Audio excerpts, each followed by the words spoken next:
नमस्कार दोस्तों, मैं doctor Sumit Shah, cancer surgeon यानी कि surgical oncologist, Prolife cancer centre and research institute Poona से।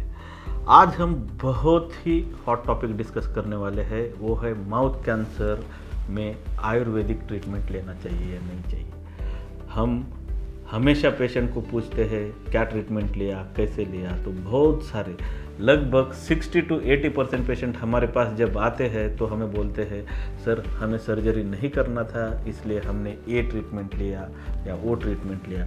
बहुत सारे लोग हैं जो आयुर्वेदा का ओरिजिनल आयुर्वेदा का प्रैक्टिस नहीं करते हैं, कुछ ना कुछ प्रैक्टिस करते हैं। पेशेंट को बेचारे को पता भी नहीं चलता है कि वो आयुर्वेदिक ट्रीटमेंट नहीं ले रहे, कुछ तो जड़ी बूटी ले रहे हैं। बहुत सारे पेशेंट ऐसे आते हैं, उनको पता नहीं रहता है कि ये आयुर्वेदिक नहीं है।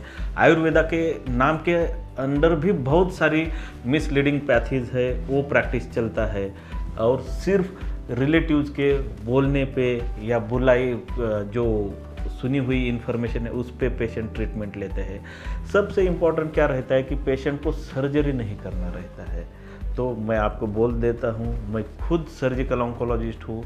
सर्जिकल ऑन्कोलॉजिस्ट यानी कि जिसने पहले 3 साल एमएस या डीएनबी जनरल सर्जरी किया है, उसके बाद 3 साल कैंसर में डीएनबी सर्जिकल ऑन्कोलॉजी किया हुआ जो डॉक्टर रहता है उसे सर्जिकल ऑन्कोलॉजिस्ट बोलता है। कोई भी एलोपैथिक डॉक्टर कुछ भी प्रैक्टिस करता है तो वो एविडेंस बेस्ड प्रैक्टिस करता है।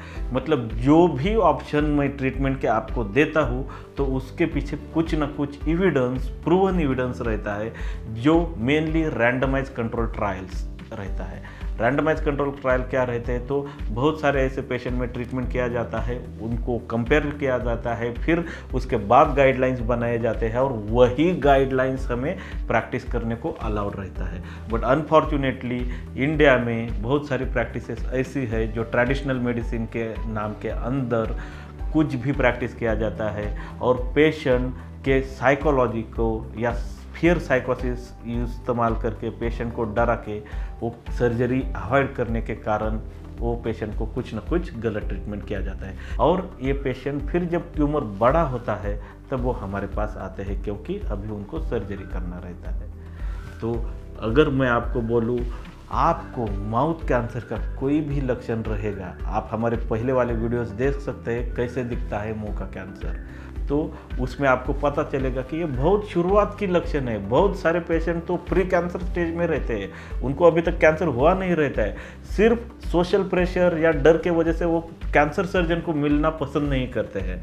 जब आप स्टेज 1 या स्टेज 2 में आते हैं, बहुत छोटे ऑपरेशन होते हैं जिसमें आपके खाने पीने, बोलने, दिखने में कुछ भी प्रॉब्लम नहीं आता है और ऐसे सर्जरी करके आप नॉर्मल लाइफ जी सकते हैं। बट डर की वजह से आप कैंसर सर्जन के पास नहीं आते हैं और ऐसे जो फोटोज है, ऐसे बड़ा लीजन लेके आते हैं।